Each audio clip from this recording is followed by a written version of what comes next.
Buenas noches, hermanos. Estamos en... ¿qué capítulo nos quedamos? Primera de Timoteo, El 3. capítulo 3. Bendito eres, Padre, te doy las gracias, mi Dios, por la oportunidad, Padre, que nos permites de compartir tu palabra, Señor. Te pido, mi Dios, que sea tu Espíritu Santo que ministre nuestros corazones, Padre. Que tu palabra, Señor, caiga en tierra fértil, Padre, que aprendamos cada día más de ti, que te amemos con todo nuestro corazón, Señor. En el glorioso nombre de ti, amado Jesús, te lo pedimos, Padre. Amén. Primera de Timoteo, capítulo 3.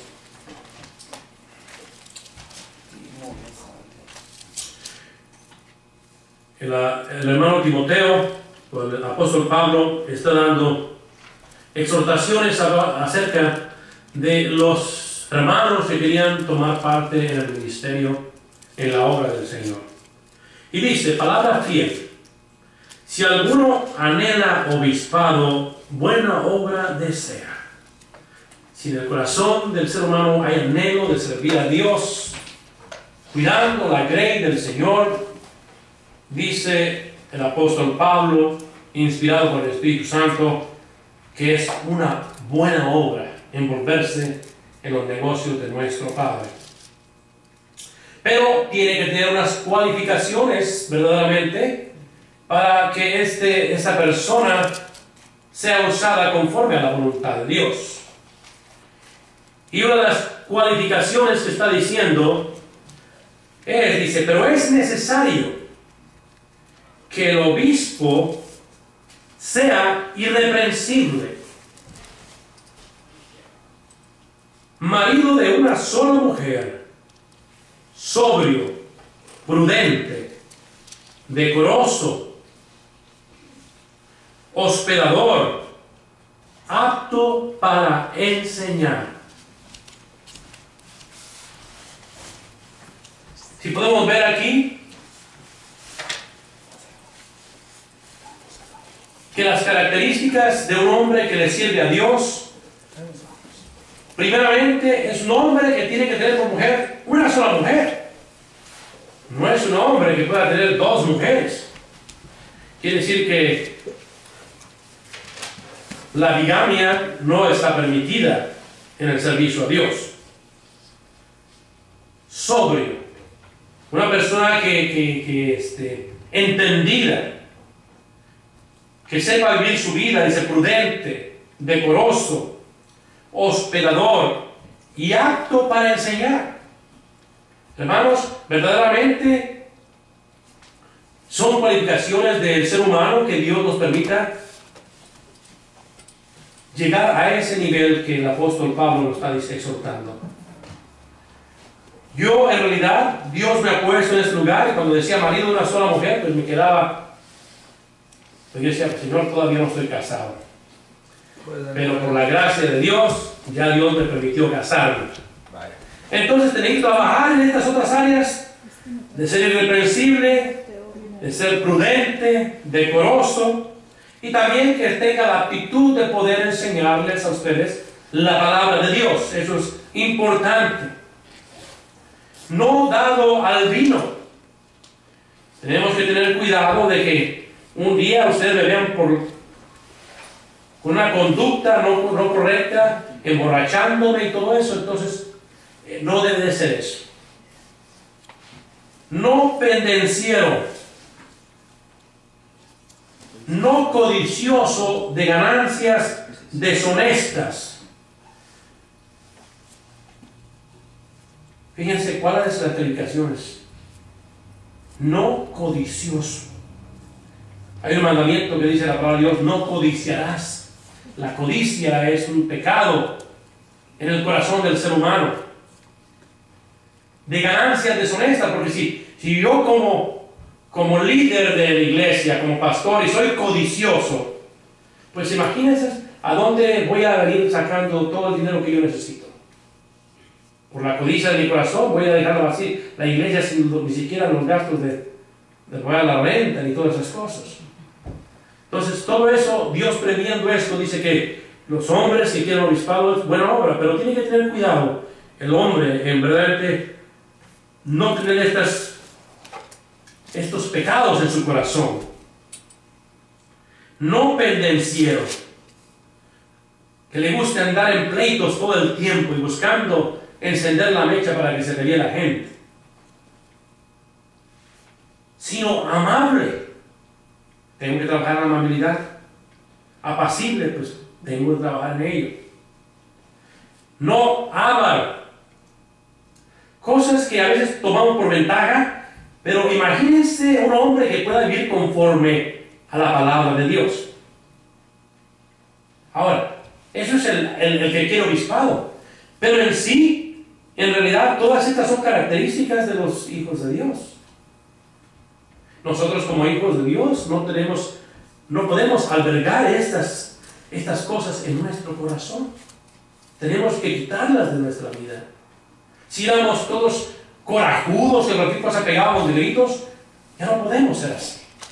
Tenemos que aprender a controlar nuestro carácter, ser apacibles, no ser codiciosos, no ávaros, que no compremos zapatos porque no gastar el dinero, teniendo dinero. Entiendo, cuando no hay dinero, pues tiene que abstenerse uno. Pero hay gente que tiene dinero en el banco y por no gastar, ahí lo prefiere tener en el banco y tampoco da a la iglesia, porque se le acaba. ¿Me entienden? Entonces, la avaricia es mala en el corazón del ser humano. Entonces, Dios está hablando de eso, que no seamos ávaros, que seamos dadores. Que gobierne bien su casa, que tenga a sus hijos en sujeción con toda honestidad.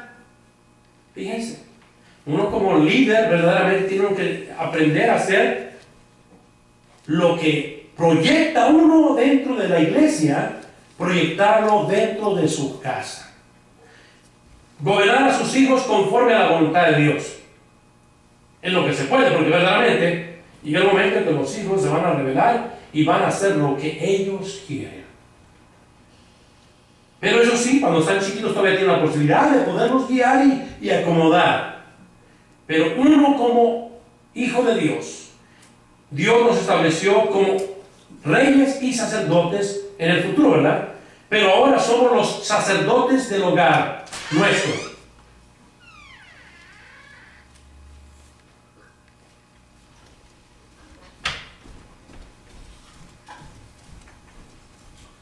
Y nosotros, como sacerdotes de nuestro hogar, debemos gobernar bien nuestra casa. Por ejemplo, ustedes podrían preguntar o pedir un consejo de una pareja. Consejos para la pareja. Pues yo les puedo dar teoría de consejos, pero yo les puedo dar experiencia y teoría al mismo tiempo. ¿Por qué? Porque yo estoy soltero.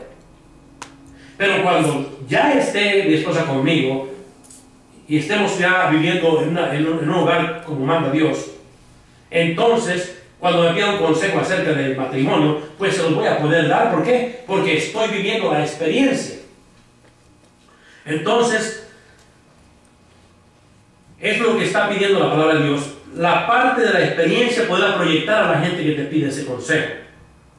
Y primeramente Dios nos va a permitir tener un hogar donde, con toda sinceridad del mundo, el día que le pregunta a mi esposa, ¿cómo es tu hogar?, ella puede decir la verdad, sin necesidad que yo, no, es que más vale que digas esto y esto y esto, porque si no, así te va. ¿Verdad? Pero qué triste que un pastor hable tan bonito aquí de la iglesia y su hogar sea un lugar caótico, donde la esposa no está contenta, donde los hijos no están contentos. Verdaderamente, ese hombre no está haciendo el ministerio de Dios. Porque el ministerio de Dios es así: es primero amar a Dios con todo tu corazón, con todas tus fuerzas, con toda tu mente, todo, concentrarte en amar a Dios. El segundo es, tu hogar es el ministerio que Dios te ha dado. Y después, la iglesia. Pero hay algunos pastores cambian y es primero Dios y después el ministerio y al último la familia. Y cuando menos se acuerdan, la familia se pierde. Pero, primeramente, vamos a ver cómo Dios nos permite ayudarnos. Y sin necesidad de que yo diga nada, el día que le pregunten a ella, ella pueda contestarle con toda sinceridad que el hogar es de tal forma. Y también los hijos que Dios me ha dado también puedan sentirse contentos, seguros de lo que muchas veces yo he enseñado. Porque es triste que yo enseñe algo y no lo aplique en mi vida. Eso es triste. Dice la palabra, pues el que no sabe gobernar su propia casa, ¿cómo cuidará de la iglesia de Dios? El que no sabe gobernar su casa, ¿cómo va a cuidar? ¿Cómo va a poder consejos? ¿Cómo va a poder compartir experiencias? Si podemos ver que dice aquí la palabra de Dios, marido de una sola mujer. En lo que conocemos nosotros como iglesia, la iglesia católica, hay un don de celibato que proyecta a todos los sacerdotes que no les permite casarse. Ese don de celibato va contrario a la palabra de Dios. Porque verdaderamente todos los sacerdotes que hayan podido casarse, cuando viniese alguien a preguntarle una pregunta de cómo es el matrimonio, ellos con toda seguridad podían contestar la experiencia de sus vidas. ¿Cómo es un padre verdadero de sus hijos? Pues ellos viendo a sus hijos crecer conforme a los estatutos de Dios, podían decir, mira mis hijos, lo que Dios me ha dado y mira cómo he sido un buen padre para ellos. Por eso mismo Dios, previendo esto, da estas cualificaciones para que el hombre de Dios que quiere obispado pueda hacer lo que esto tiene. Y lamentablemente les han puesto un dogma que les ha traído muchos problemas a la iglesia y le ha costado millones de dólares en demandas que están pagando hoy en día. Pero Dios es lo que nos dice, el hombre debe ser de esta manera: casarse primeramente, tener una mujer solamente, no un neófito, no sea que envaneciéndose caiga la condenación del diablo, no una persona nueva que no tenga conocimiento. Porque imagínate, es un hombre nuevo, igual se convirtió al evangelio y al vez ya está de líder, ya está en alguna posición de alcurnia dentro de la iglesia, y se va a sentir realmente que él es todo, y la vanidad le va a venir a su corazón. Entonces, dice la palabra que puede caer en la condenación de Satanás en su vida. Hay ese peligro. ¿Por qué? Porque el hombre no está preparado todavía para ese ministerio que Dios tiene para él. Porque el hombre tiene que prepararse. Dice, un hombre apto para enseñar. Y para vida que tú puedas enseñar, tienes que haber aprendido lo que vas a enseñar. Por eso es que un neófito que no ha conocido o no tiene conocimiento, dice que no es propio para que ocupe el obispado. También es necesario que tenga buen testimonio de los de afuera para que no caiga en descrédito y en el lazo del diablo.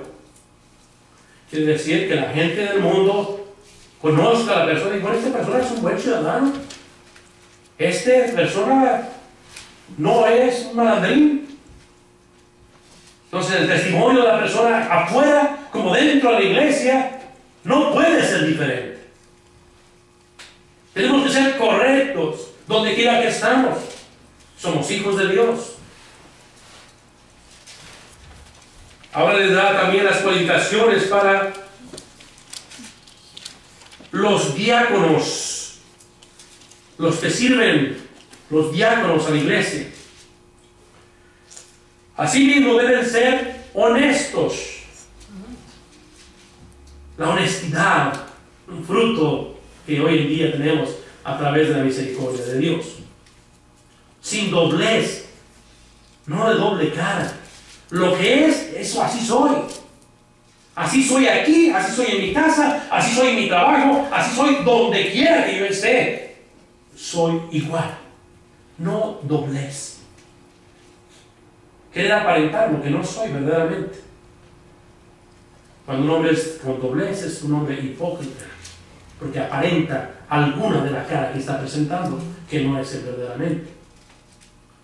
No darlos a mucho vino. Quiere decir que de vez en cuando se puede tomar una copita de vino. ¿Entienden? En la Biblia no dice que no tomes vino, pero que no seas dado al vino, que no te dejes influenciar por el vino. Si tú vas, por ejemplo, a Europa, en Europa tomar vino es como tomar agua en la cena. Y la iglesia cristiana se junta y toma vino para compartir la cena. Y uno dice, ay, pero está en pecado todo el mundo. No, así. Y vas a Alemania, allá están con cerveza. La cerveza es el agua de todos los días. Y de vez en cuando podrán ver a los hermanos tomarse una cerveza. Pero de eso a que estén bajo la influencia del alcohol, hay una gran diferencia. Entonces, el diácono debe mantener eso en su corazón. De ser honesto, no dado vino, no codicioso de ganancias deshonestas. La codicia es una mala compañera para el ser humano. Que guarden el ministerio de la fe con limpia conciencia. Que entiendan que ese ministerio que Dios le ha dado y la fe que tiene sea limpia. Señor, gracias. Gracias por la poquita o la mucha fe que me has dado para poderme envolver en el ministerio tuyo, Señor. Y a estos también sean sometidos a prueba primero y entonces ejerzan el diaconado si son irreprensibles. Todo tiene un requerimiento. Aquí yo necesito diáconos. Pero yo no quiero poner a nadie que no sea, que Dios no lo pone a hacerlo. Y aquel que sienta el verdadero llamado de parte de Dios en su corazón. Porque yo me puedo equivocar y Dios no se equivoca. Las mujeres, asimismo, sean honestas. O sea que la palabra de Dios empieza a trabajar con todos nosotros. No calumniadoras. A veces sin querer los hermanos caen en el chisme. Eso de la calumnia, a veces sin querer se envuelve la gente en ello. Tenemos que tener cuidado. Cuando alguien te comparte un secreto, eso es un secreto entre tú y la persona que te lo comparte. Si esa persona tiene confianza de compartirlo contigo, gracias. Pero no digas, voy a llamar a oración, voy a llamar a cadena de oración, y le conviertes el consejo a todos en la cadena de oración, y ya al último lo sabe toda la iglesia, lo sabe todo, hasta por allá sabe todo el mundo. Y eso no es bíblico. Así que hermanos, tengamos cuidado de ello. Sino sobrias también, debe decir que también no les guste vivir bajo la influencia de ninguna cosa que no es provechosa para la vida en su relación con Dios. Pensar. Fieles en todo. La fidelidad en todo. Qué bonito cuando la mujer es así. Y qué bonito cuando el hombre reconoce esas características en la mujer. Y dice, wow, Señor, gracias. Gracias, porque no tengo que preocuparme. Si mi esposa es fiel a ti, Padre, bendito sea, Señor. Eso es hermoso. Los diáconos sean maridos de una sola mujer. Y que gobiernen bien sus hijos en sus casas. Fíjense, la misma exhortación para el diácono como para el obispo dentro de la iglesia. Que gobiernen bien a sus hijos en sus casas. Tenemos que tener cuidado, hermano, porque muchas veces nos amamos tanto de la iglesia que nos olvidamos de los hijos. Y los hijos se pierden fácilmente, especialmente en esta nación. No podemos darnos el gusto o el lujo de desperdiciar la vida de nuestros hijos por estar en la iglesia. Tenemos que tener cuidado. Los hijos, Dios nos ha dado para cuidarlos, para exhortarlos. Porque los que ejerzan bien el diaconado ganan para sí un gran honroso y mucha confianza en la fe que es en Cristo Jesús. Es honroso formar parte el ministerio que Dios ha dado para la iglesia. Y confianza en la fe. Su confianza crece cada día más. Esto escribo, aunque tengo la esperanza de poder ir pronto a verte, para que si tardo, sepas cómo debes conducirte en toda la casa de Dios, que es la iglesia del Dios viviente, columna y baluarte de la verdad. Una exhortación a Timoteo. Timoteo, yo voy para allá para darte un consejo ya de persona a persona, pero te lo estoy escribiendo para que en esta carta lo aproveches y puedas entender cómo conducirte dentro de lo que es la grey del Señor. Hay una gran responsabilidad, hermanos, de cómo debemos conducirnos. Tanto yo como pastor, como ustedes como hijos de Dios. Nosotros representamos a Cristo donde quiera que estamos y tenemos que tener ese cuidado con nuestras vidas. Versículo 16. E indiscutiblemente, grande es el misterio de la piedad. Ahí viene a entrar un tema que hasta el día de hoy es un conflicto para mucha gente poder entenderlo. El apóstol Pablo lo reconoce y dice, es verdad, indiscutiblemente grande es el misterio de la piedad. Dios fue manifestado en carne. Un misterio difícil de entender. En nuestra mente finita, ¿cómo vamos a poder entender a un Dios infinito? Pero no porque no lo entienda, voy a decir que no existe. Yo no entiendo cómo la electricidad trabaja. Pero yo sé que si le pongo el dedo ahí al socket de la electricidad, me va a dar un toque. ¿Verdad? No sé cómo trabaja, pero sé que existe. ¿Entienden?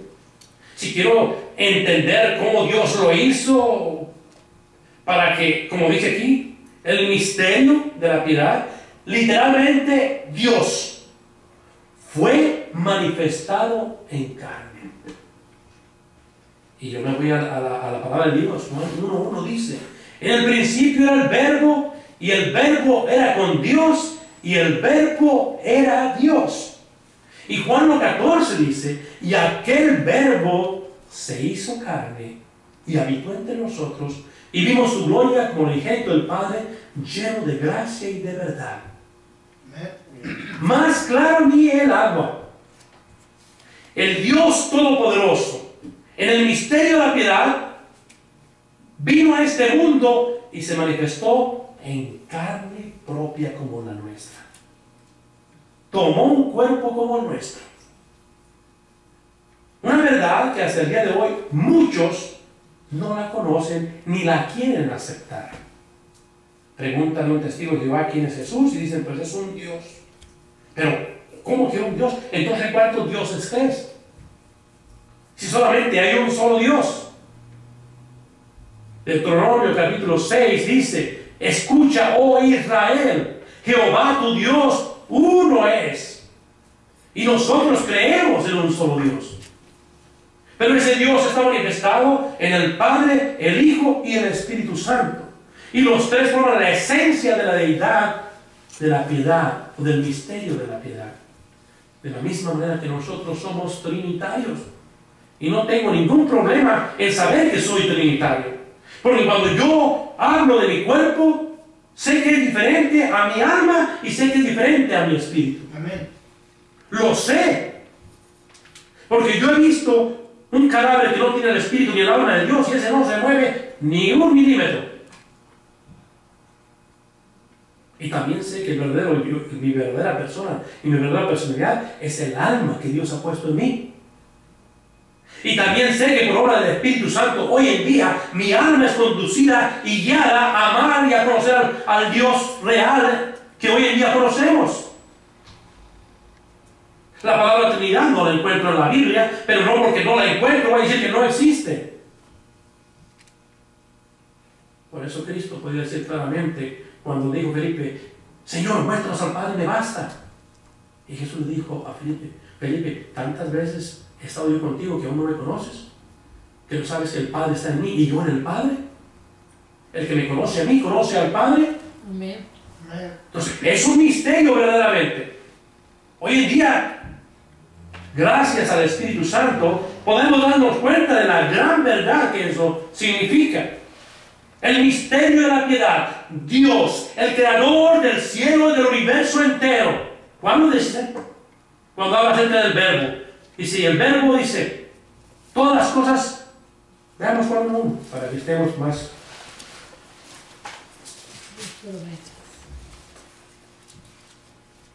En el principio era el verbo, y el verbo era con Dios, y el verbo era Dios.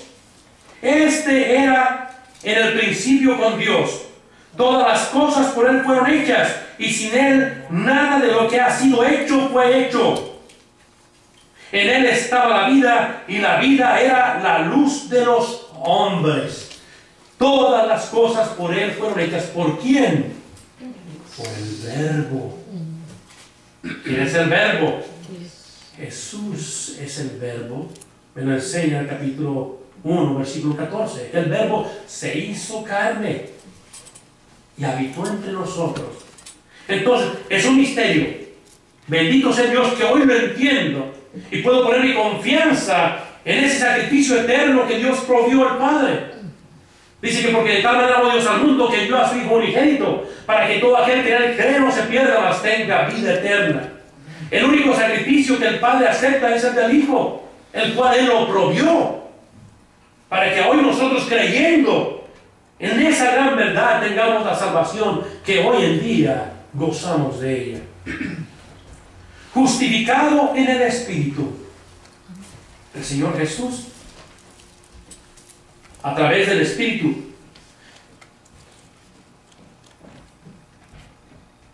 hoy en día pudo hacer las cosas que Él hizo. Porque tenemos que reconocer que Jesús tuvo dos naturalezas. El Señor Jesús nunca dejó de ser Dios. Filipenses capítulo 1, versículo 5. No, 2.5 dice. Vamos a leerlo, Filipenses 2.5.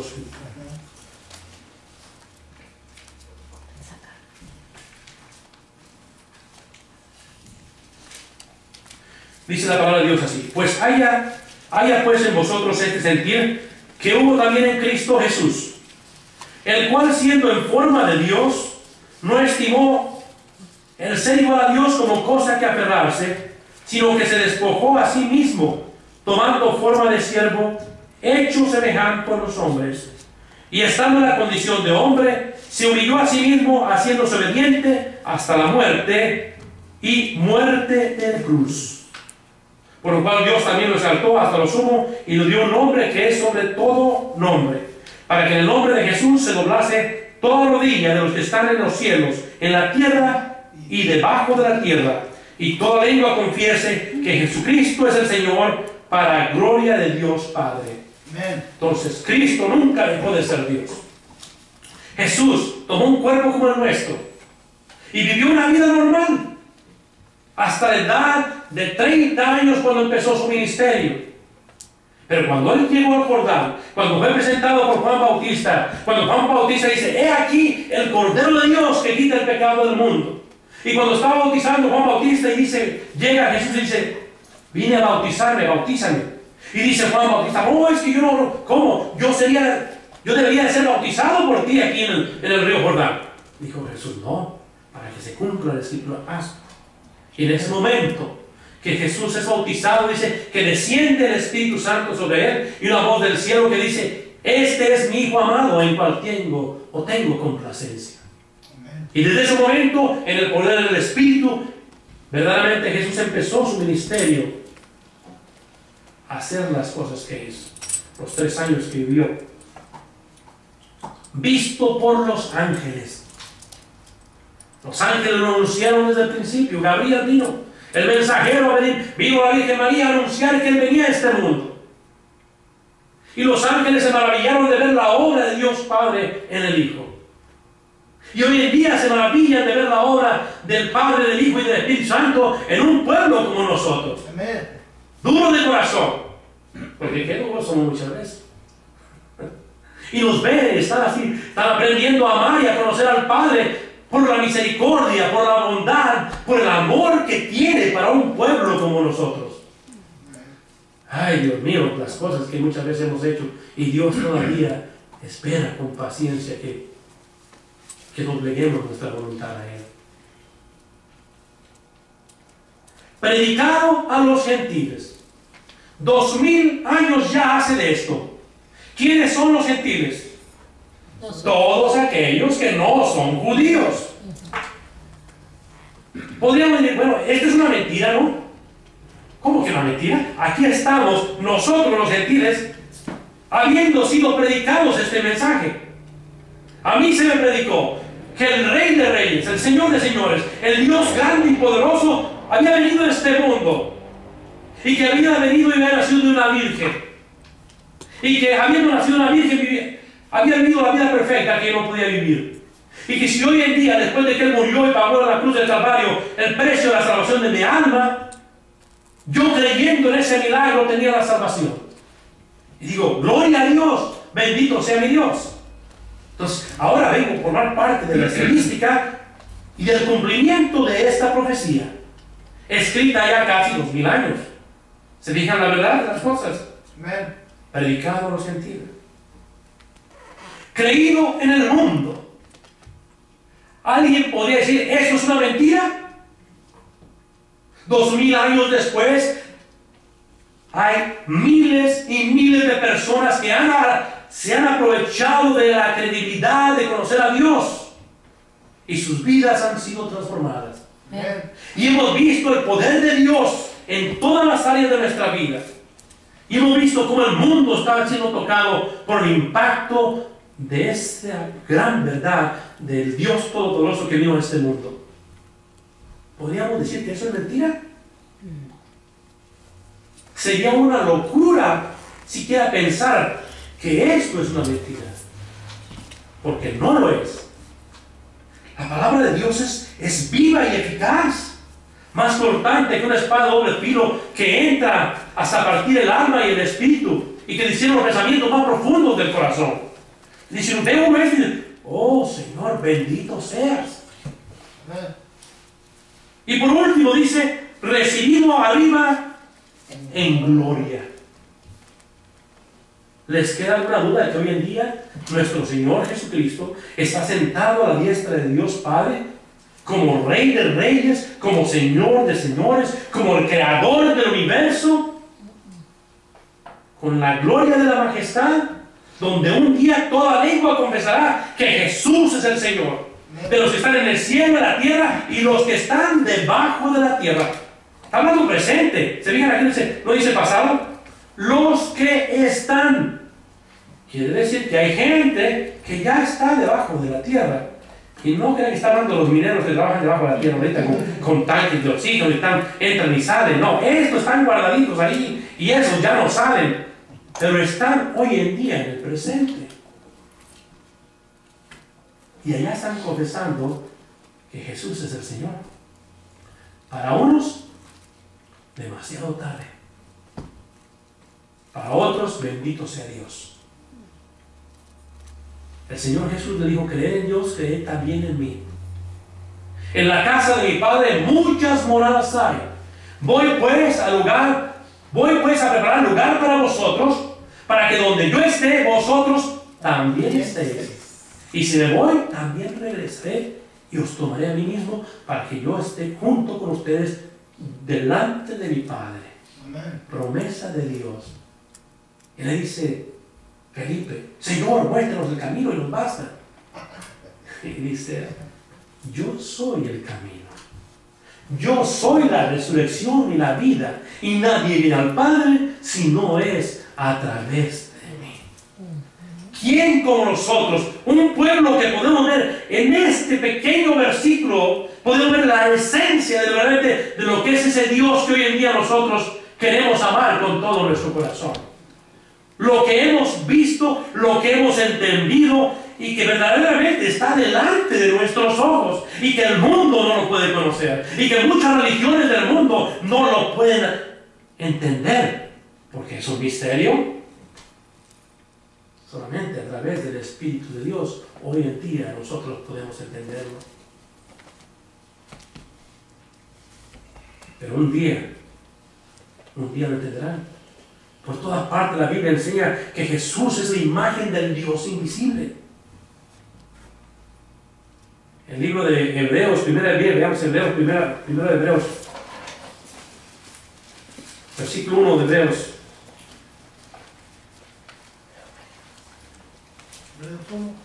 Voy a ver el versículo 1-3. Hablando de Jesús, dice: Él, dice, el cual siendo el resplandor de su gloria y la imagen misma de su sustancia, y quien sustenta todas las cosas con la palabra de su poder, habiendo efectuado la purificación de nuestros pecados por medio de sí mismo, se sentó a la diestra de la majestad en las alturas. ¿Te dije? ¿Quién? Jesús. Exaltado, recibido en gloria. Qué hermoso cuando podemos entenderlo. Qué hermoso cuando tenemos a ese abogado delante del trono de Dios.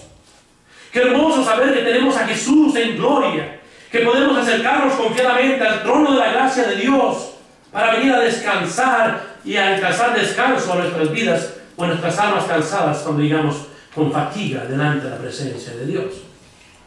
Esa es una gran verdad, hermanos. Y doy gracias a Dios que hoy en día lo podemos entender, hermanos. Pero les aseguro que esta doctrina no la tienen los testigos de Jehová, ni tampoco los mormones, a pesar de que ellos se consideran cristianos. Y en realidad han rechazado la verdad y la esencia de quién es Jesús. Porque para ellos, para los testigos de Jehová, Jesús es el arcángel Miguel del Antiguo Testamento. Jesús es un ser creado. Y para los mormones, Jesús es el medio hermano de Lucifer.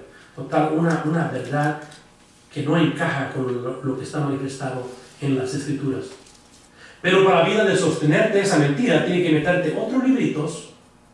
Los mormones empiezan con la última revelación, el Evangelio de los mormones, que es el otro libro, otro Nuevo Testamento que ellos han hecho, para que puedas creer lo que ellos creen, la revelación del ángel Moroni que les enseñó.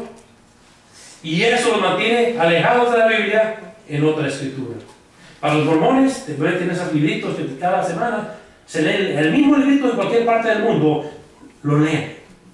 Son fieles hasta eso.